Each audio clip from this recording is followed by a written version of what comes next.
The chat button. Click on the chat button to show the chat panel. When the chat panel is displayed, at the top, you will see the Chat tab, Q&A tab, Handouts tab, and Polls tab when activated.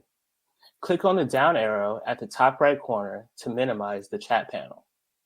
Use the Chat tab to voice your opinions and engage with the other audience members. Use the Q&A tab to submit your questions during the Q&A portion of tonight's event. When activated, use the Polls tab to answer the public polls. Use the Handouts tab to view panelist bios and download articles written about the Women's Foundation of the South. And use the reaction buttons at the bottom of your screen to quickly share your reactions with the audience and panelists. Thank you for joining, and now let's get the virtual salon started.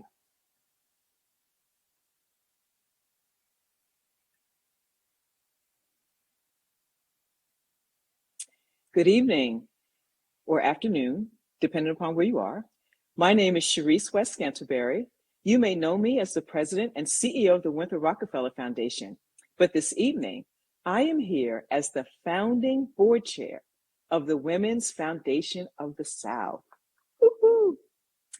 As a leader and as a woman in philanthropy, I know the power of sisterhood and the importance of supporting the visionary leadership of other women. It is my joy and my privilege to cheer my sisters on and help them succeed. We brought together the women you'll be hearing from this evening because, quite frankly, philanthropy needs many more leaders who are women of color. They need to listen and they need to hear from our women of color leaders. So what is the Women's Foundation of the South? Let's learn more about it.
100 of you have registered to participate.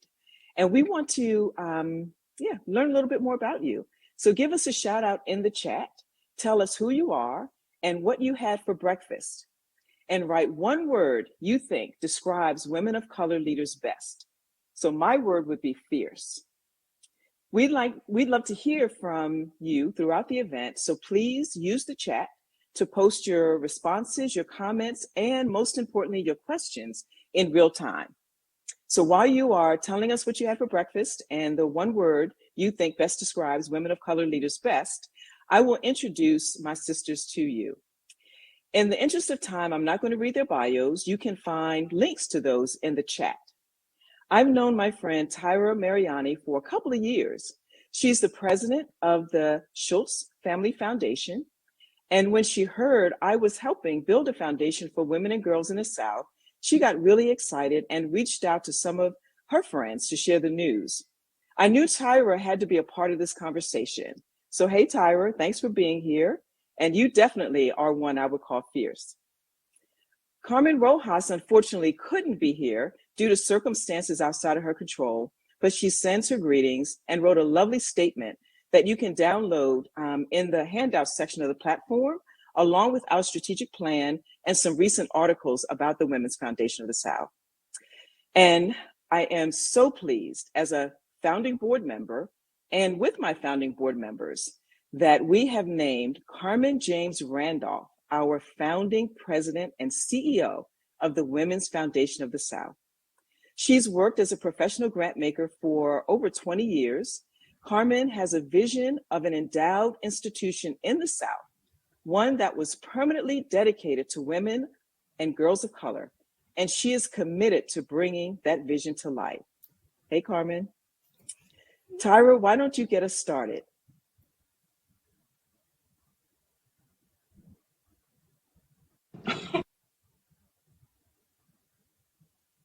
You are muted, my dear. Oh.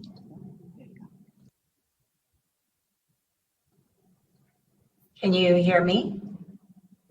Okay, great. Thank you. We're all learning a new technology. So as Sherece mentioned, and thank you, Sherece, and Carmen, we've only recently met, but I'm super happy to be here with you this evening. As you can see, I'm on the West Coast. It's not quite dark yet.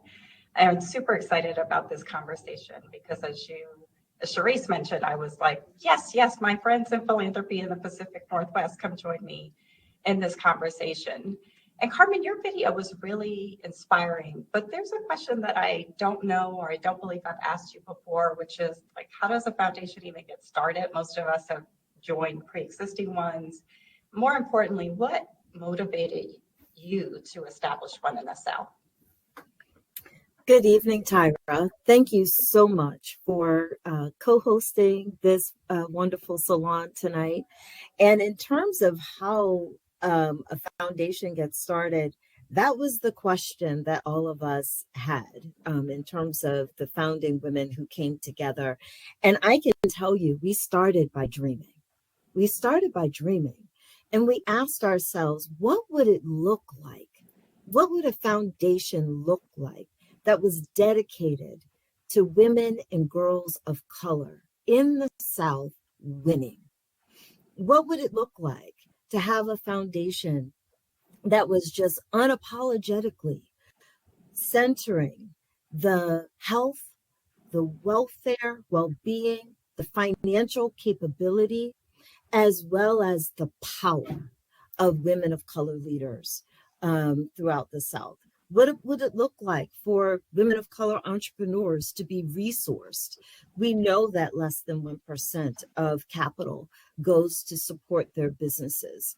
And we know that for nonprofits that serve women and girls of color, per woman and girl of color, they receive less than $2.36 per woman and girl. And when that nonprofit is led by a Black woman, often that number is cut in half. So as professional grant makers, we faced every day the challenges of getting the resources to the folks on the ground who we knew desperately needed them. And then we asked ourselves, what would it look like if we could marshal resources, if we could use our collective power and our network to build a foundation? Take the things that the tools and all of the things that we have acquired through our many years in philanthropy. This founding group of 5 people, we had more than 100 years of experience between us in national foundations, regional foundations, private philanthropy, and corporate philanthropy. So we've learned a lot in this time. So how do we marshal all of that knowledge and know-how and put it together to build a foundation? So we came together ourselves, we started dreaming, and then we invited more women to that circle to join. We involved about 25 women who were advisors, everything from Muslim women to trans women activists to queer women to Latinx women, biracial women. We just wanted to build a very diverse pool of women who were knowledgeable in everything from arts and culture to public policy to communications and marketing to mental health and finance. And legal and lawyers. So we brought together this diverse team and we extended this dreaming to them and talked about what inspired them, what we saw as the needs across the South as they experienced them. We found we had a great deal in common. And unfortunately, the experiences of lack of will, lack of trust in women of color leaders, lack of investment.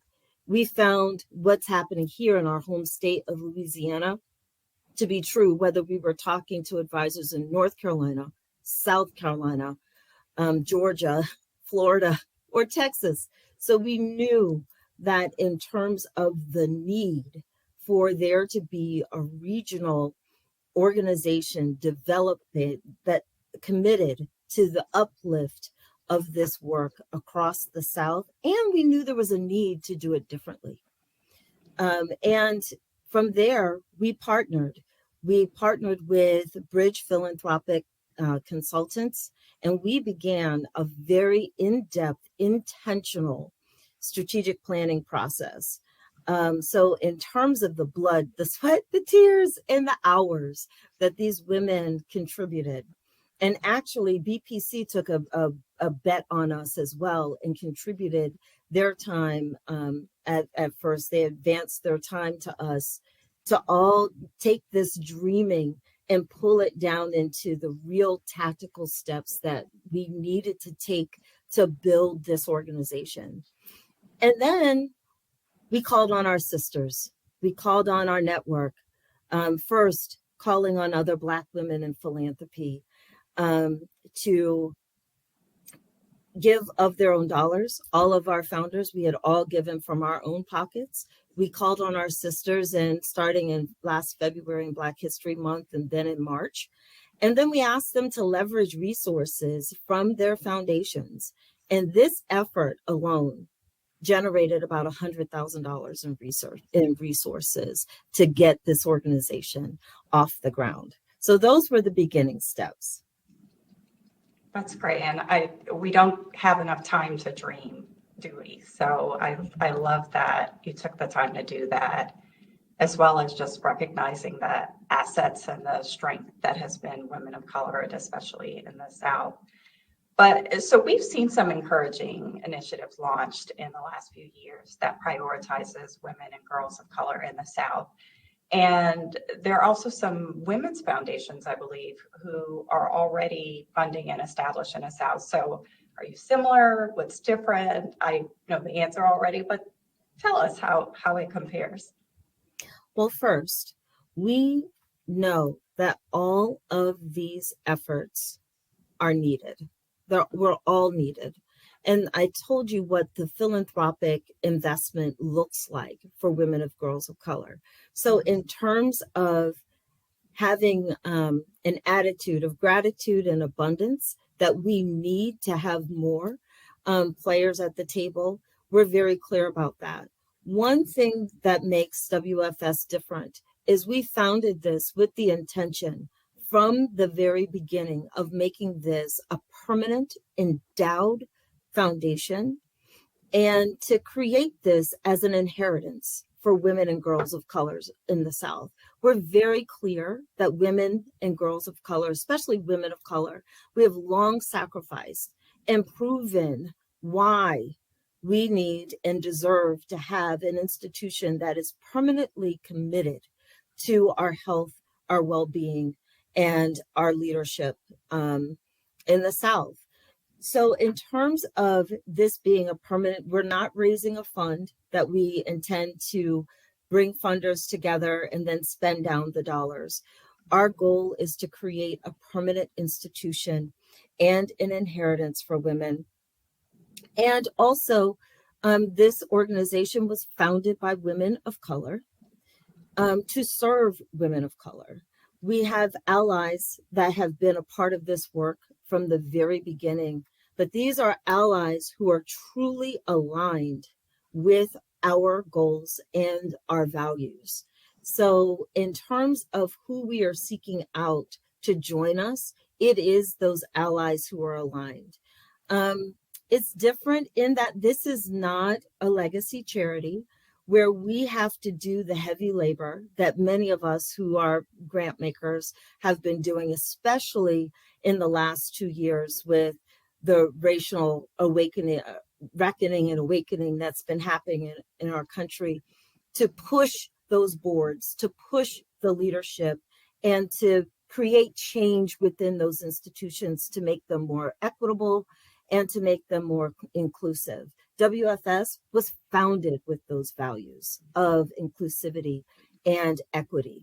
And all of the work that we're looking to generate externally and to do internally, we plan to honor those values inside the organization and outside the organization. So this is an organization, we don't have, like you mentioned, Tyra, we don't have a deceased donor, an older white donor whose legacy that we're looking to uphold and to live out and make sure that our work is true to that. Instead, we are building this from the collective power of allies, of women of color, of philanthropy, from donors. Our first monthly donor committed $10 a month, and we celebrate her. We were so excited to have someone say, this is so important, I will give you $10 a month. So we are open to all, and we just believe that that collective power, from the high net worth individual to the individual who says, I believe this must be, and I will become a monthly donor, is so important. That's so exciting. I love that. It's got me thinking, yes, monthly. I love that. So you were quoted in essence saying that a woman of color is a radical act. A woman of color is a radical act. And of course, you can't help but go, a woman of color at rest is a radical act. That's the key part, right? The phrase, woman of color at rest is a radical act. I would love to hear more about that. Before we do, I want us to pause and take a quick look at how that statement comes to life in your work.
video, both because it's clear that those women are from my hometown of New Orleans, but also I love this point of, I don't even know if I know how to rest. And I could almost guarantee that there are women, even in this webinar, who might make the same statement and go like, yeah, what does that actually mean? So I have to say it's really refreshing and quite frankly audacious to have women of color at rest as a centerpiece of your work. Are there other radical elements of your work and how you're thinking about it? Yes.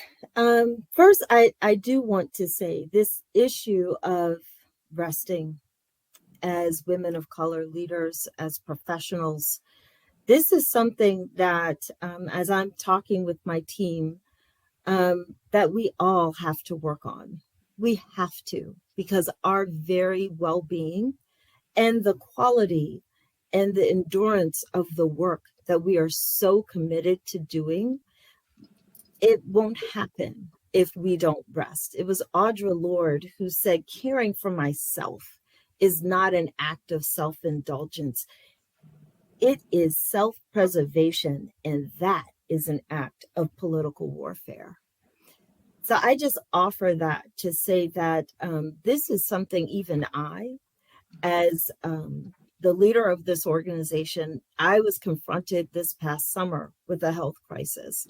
And it just so happens that my doctor is also a woman of color.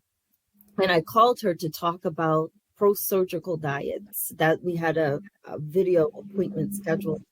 And she said to me, that's not what we're talking about. She said, you've been sat down for a reason, and I want you to collect yourself. So I'm just saying, you know, often for us as women of color, as leaders, it takes being shook up, even with this intention to create an organization that is doing work differently, that is thinking differently, and that's approaching grant making differently. We know we want to learn from the women who we intend to serve. We want to co-design our grant programs with them.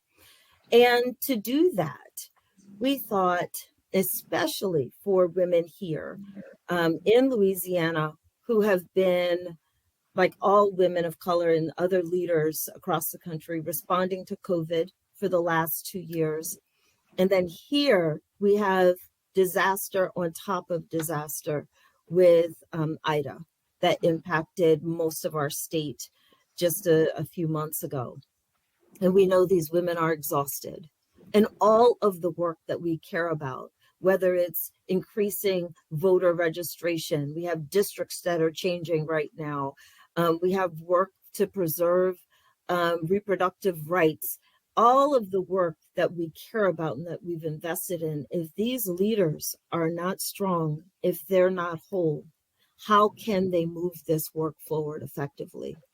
So we started this approach of first showing our appreciation for these leaders and bringing them together in this initiative that we're calling WOC Rest, to give them the opportunity to step away from their work, to give them the opportunity to rest, and to invest in their restoration, whether that is taking a vacation, hiring a personal chef, which I kind of would love to do for a few months, or investing in a coach, whether that is a fitness coach or do for professional development, whatever. We're asking them and we're giving them some tools to think about what their wellness plan might look like.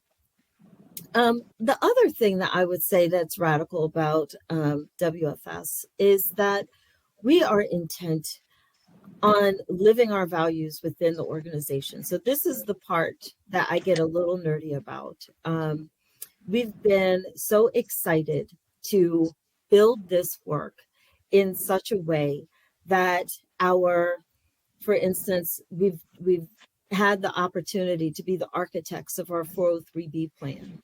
We wanted to be very clear that we want to attract professionals of all levels, and whether this is someone's first job out of college, we understand that women of color have the highest amount of student debt than any other group. So how are we going to look at compensating them? We also understand that as women of color, our earnings have been so much less than our peers, than our counterparts. So often our retirement is also much smaller. And our money has to last longer than any other group. Why do I say that? I say that because often you have women of color who are taking care of mama, who are taking care of dad, uncle, niece, nephew, raising grandchildren, taking care of children, and our money has to last longer. Our spouses, we often outlive our spouses. The first time I sat down with a planner, he sat down and worked out a plan with us and told my husband, don't be offended, but I need to also plan for Carmen to live another 20 years after you. That was startling, but unfortunately, that is the reality. So our money has to last longer, and we have more people tied to our resources. So what does it mean to have a responsive retirement plan that can respond to all of the realities that women of color professionals present with, whether they are 24 or they're 64? And then our HR policies. I got a kick out of making sure that we pulled and borrowed from standard resources from SHRM, from the IRS to develop our policies and what have you, but to make sure they just weren't HR documents that were flat, but that had she, her, and they in there so that people could, whether it was a non-binary person, trans person, they could see themselves represented in our policies throughout. And to put things in place in such a way that we recognize and we put forward healing for our staff, and restoration and reflection, building in things like reviews being two-way streets, that it is upon the person who's being reviewed to give your manager feedback, for that manager to listen. So how do we embed equity and inclusion and how we are acting inside the organization? Because we can't just be about it. Like me, I couldn't take this post as a founding CEO, wanting to commit to the health and well-being and power of women of color, and I'm running myself into the ground in my own professional life. That's where I was. And so we have to make sure that we're walking the walk and that we're walking the talk inside the organization as well as outside the organization. So that is a key thing. And with that, it's our intention to build an exceptional team. So I'll let this group in on a little secret. It won't be secret long. We're going to formally announce tomorrow that Christy Wallace Slater, who is presently with the Kellogg Foundation, will be joining our team as our first Vice President of Programs. And I am so thrilled to welcome Christy to this organization and to build this work with Christy. So Christy will be joining our Small and Mighty team in February. So we are very excited about that. Congratulations. As one who's still hiring, newest to my role, I know how big finding such a key role is. And so superstar for sure. And that's very exciting. And also it really is about, walking the talk, that so often we are concerned with kind of what's happening on the outside, and we don't think about what it means to model on the inside. And rest is so very, very personal, as you pointed out, in all the different ways that might manifest. So speaking of rest, I want to do an unannounced poll for our audience, which is share with us in the chat, if you will, what is your favorite way to rest and rejuvenate? What is your favorite way to rest and rejuvenate? Could be reading, dancing, meditation, sleep.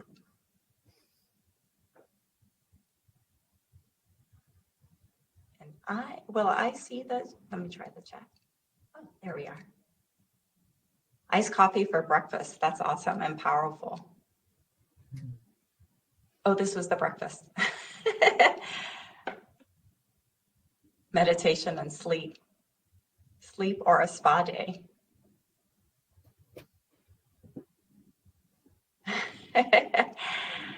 Esperanza says she loves to watch Frasier. Don't give her any shade for that. Napping. I love Frasier. Yeah, no judgment, Christy. Oh, a warm blanket and a good book.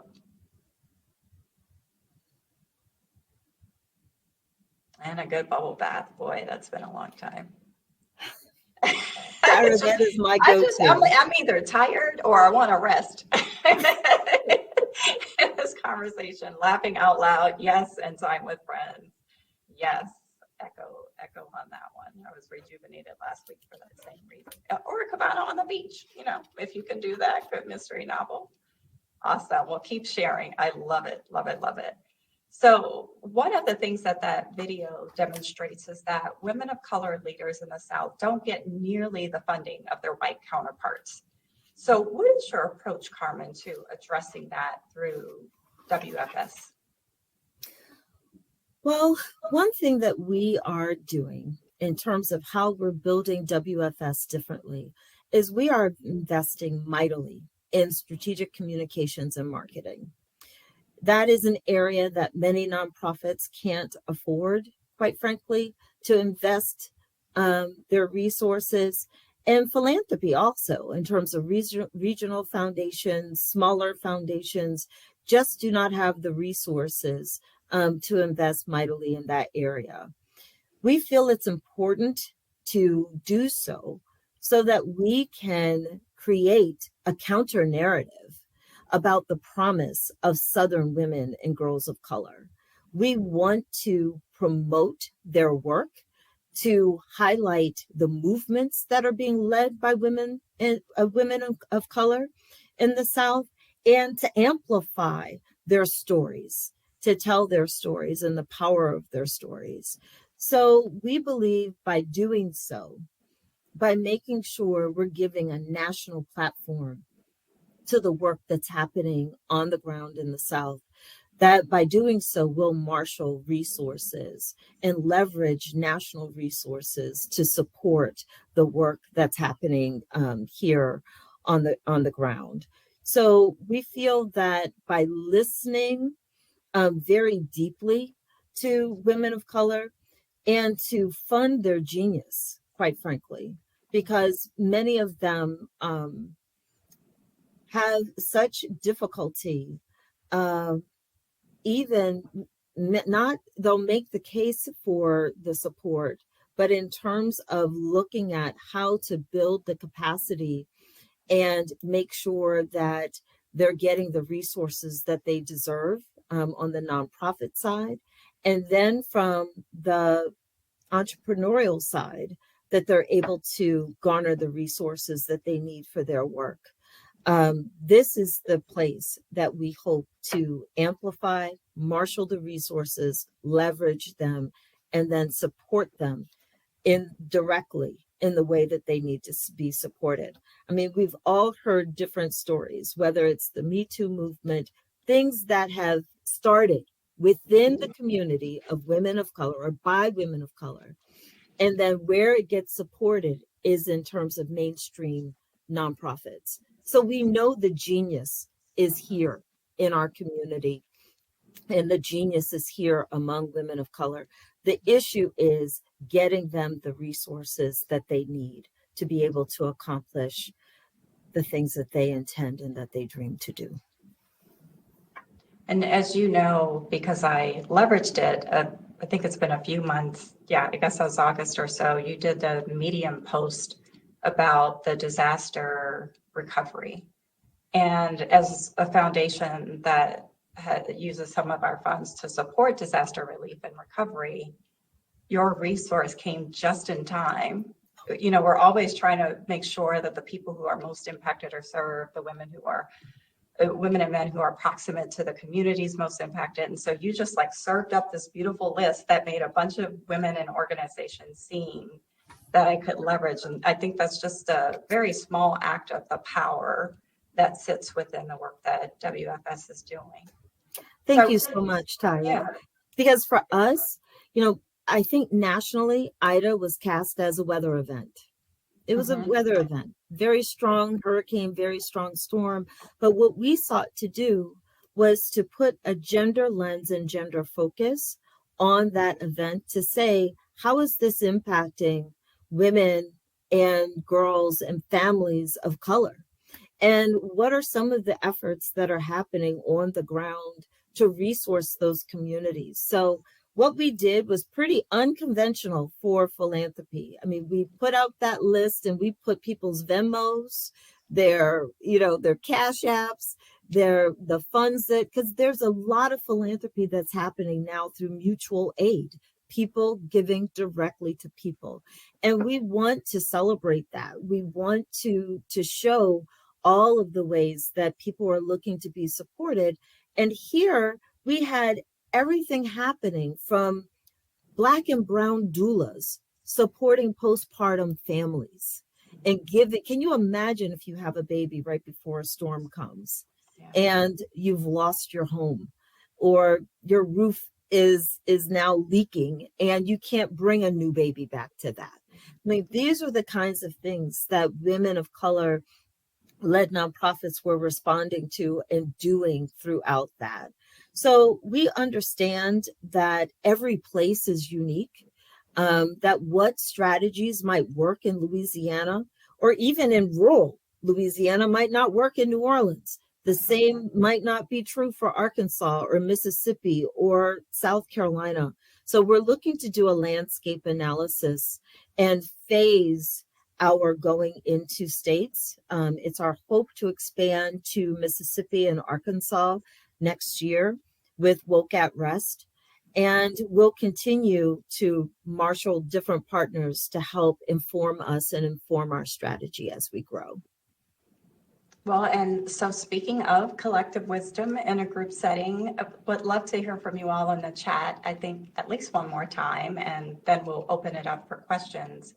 And that question is, what needs do you see for grant makers to focus on in southern states other than Louisiana? Carmen mentioned there's a vision, there's a plan to expand. So what needs do you see for grant makers to focus on in southern states? So feel free to use the chat.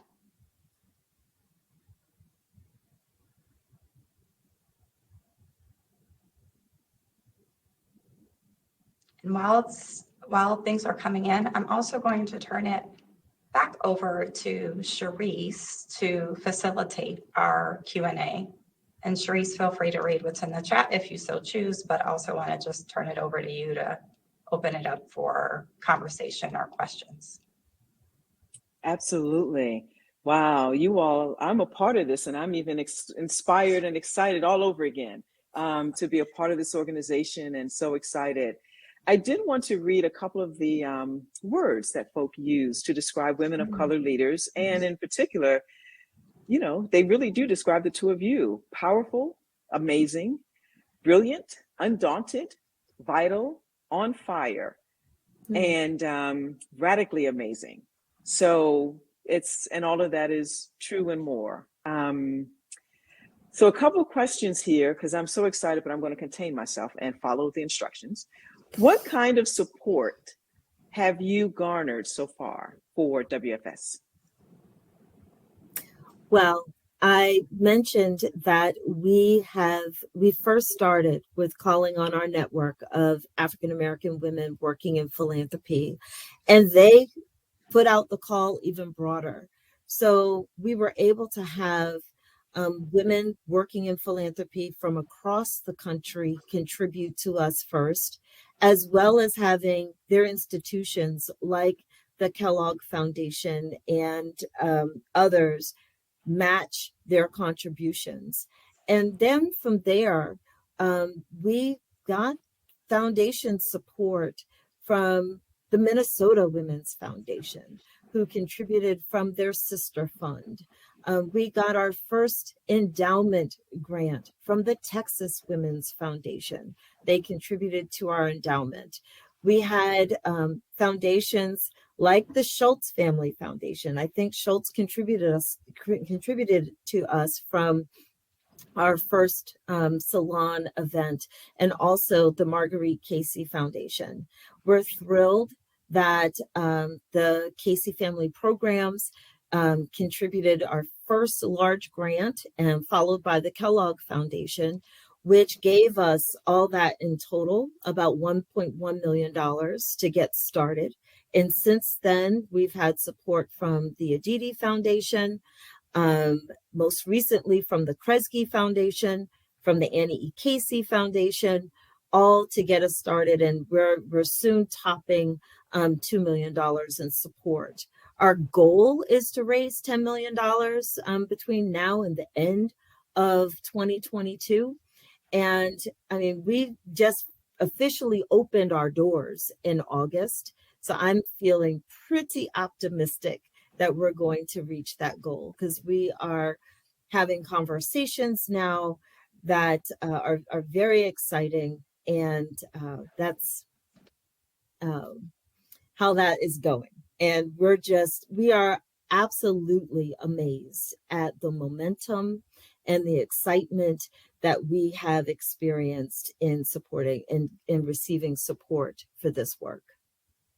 And also, I would say that the individual support is more important than even some of that foundation support, because Absolutely. we want to make sure that women and men, because they have money too, fund us and support us, but don't want to leave the impression that this is left only to foundations.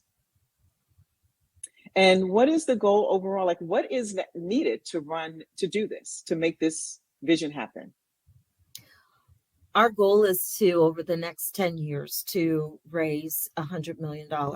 As I mentioned, we want to build the endowment for the work. And we thought this was pretty bold and audacious. And I almost hesitated a little bit, Sherece, in saying that, because we've been talking to people who are saying, that's not enough. Really? What can you do with that? So, but that's where we are right now. We're taking these baby steps, and that's the bold vision that we have of securing $100 million over the next 10 years for the work. But so that's what we're seeing. And our goal of $10 million will help us get the grant program going.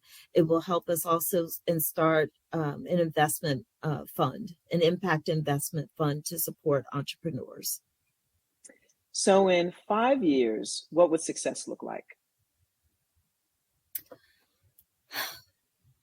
In 5 years, success would look like having an endowment with at least $50 million in our endowment fund, so that we are not constantly in the hamster wheel of raising money constantly for just core support, and also so that we are doing our grant making.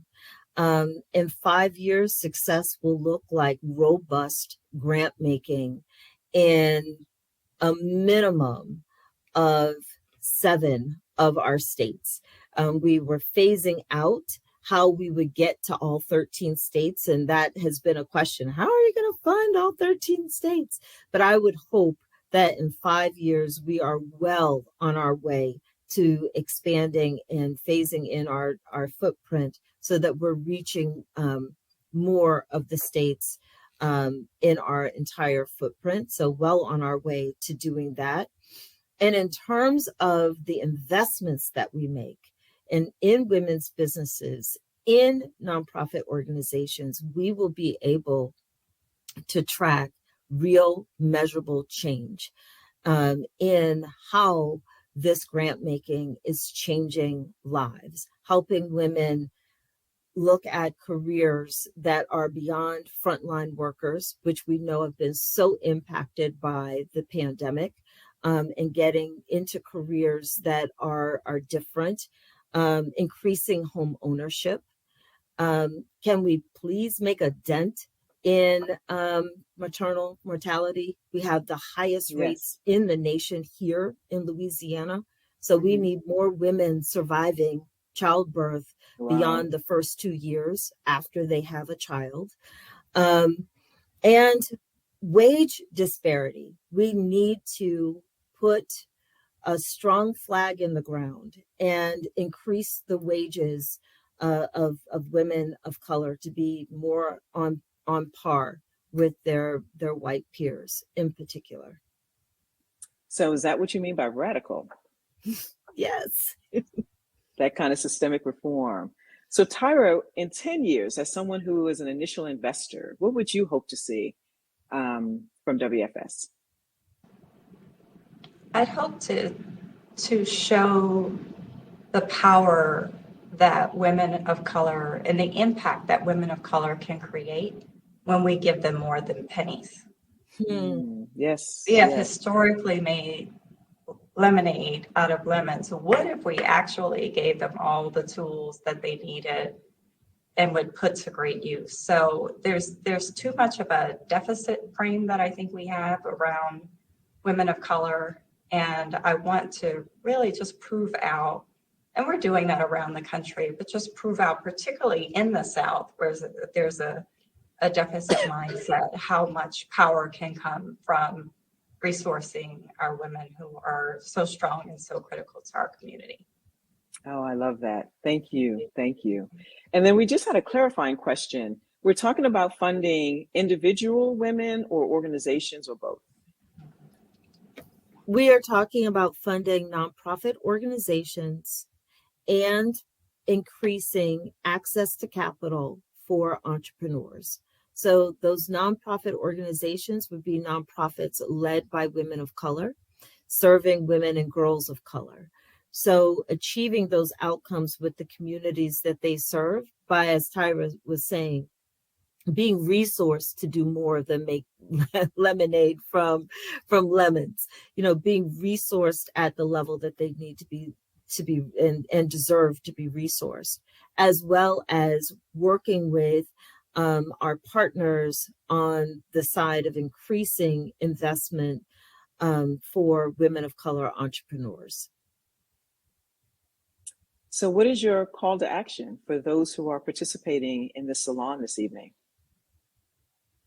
I invite everyone who is participating in this salon tonight to join us in dreaming what a better future looks like for women of color, and not just dream, but join us in realizing and manifesting that dream, bringing it to reality by helping us marshal the resources to give the dynamic talent and real committed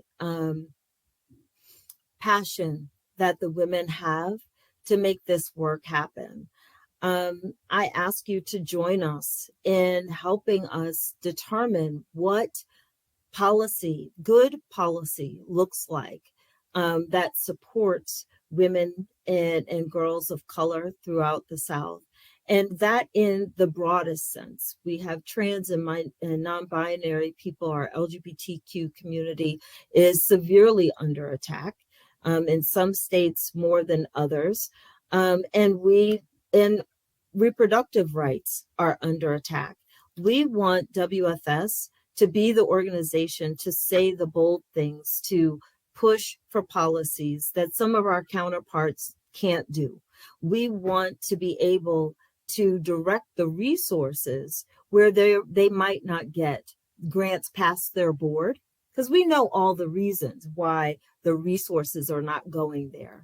And we want to be that partner that can push that investment, that can help amplify the policy, that can help support those leaders and organizers on the ground to move the work forward. So dream with us. Help us manifest this incredible vision. And let's see the change that we can make together. Absolutely. Absolutely. That is a beautiful call to action. Invest with us and help us to make this dream happen together. Thanks to all of you for participating. I have to call out that Esperanza in the chat made a commitment of $15,000 from the Dope Shit Fund. So I just need to borrow that name, Esperanza. Yes. But Esperanza. I just wanted to lift up. I'm sure there are many other commitments that will be made or have been made, but between the name of the fund and the amount of the commitment, I just wanted to shout that out and lift that up before we signed off. Thank Oh, you, Esperanza. Esperanza girl, we hugging you, girl. We just loving on you. Thank you so much for doing so and for your leadership. And ask that others consider and follow suit. And if you don't have 15,000, maybe you got 15. We'll take it. Cash, check, charge, layaway. You know how we do. We take it. Thank you, Esperanza. We absolutely appreciate it. That just made my heart sing. Well, I want to thank all of you, and especially my sisters, Tyra and Carmen, again, the fierceness, and Carmen Rojas, who had the idea of doing this and the reason we're here this evening. Carmen has said to you that we have some well-known funders who are already investing in us, but the need is great, and we need investors who are aligned with this radical vision and the call to action that Carmen laid out. There's at least $100 million of grant making to be done over the next 10 years. And we seek to change the lives of the 2.5 million girls and women in the South. So we started with 2,015,000 with Esperanza, still have 98 or so more left to raise, and we'll just need all of you to help make that happen. So I ask you to consider, some important questions. How much funding can you channel towards WFS? Who needs to know about WFS? And, who would absolutely love the opportunity to get in on the ground to support the vision and to respond to the call of action of WFS?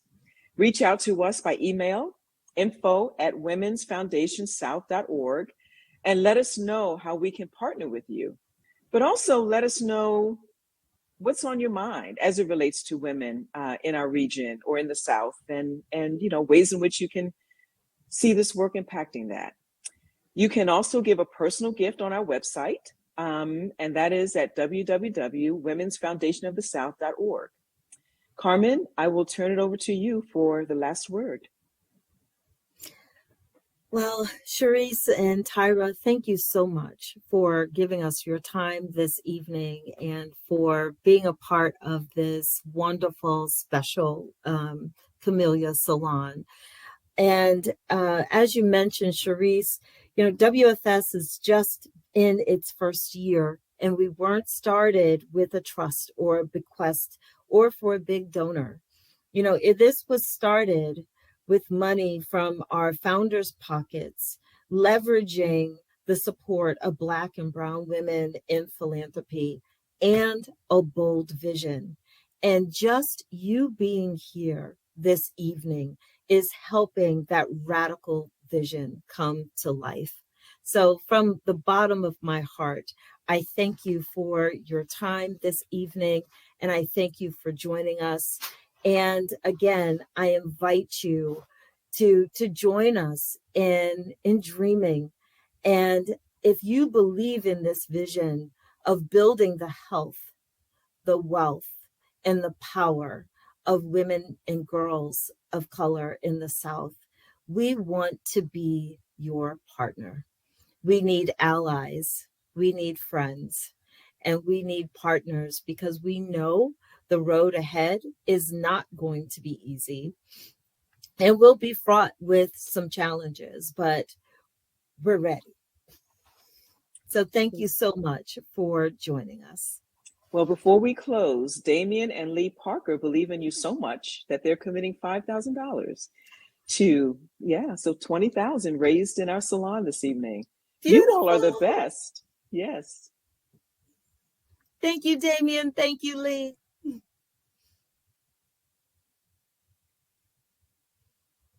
I'm doing this pause in case another number comes up. I just want to be sure now. Otherwise, thank you all so much for joining us this evening, and big hugs to everybody and happy holidays. Happy holidays. Thank you.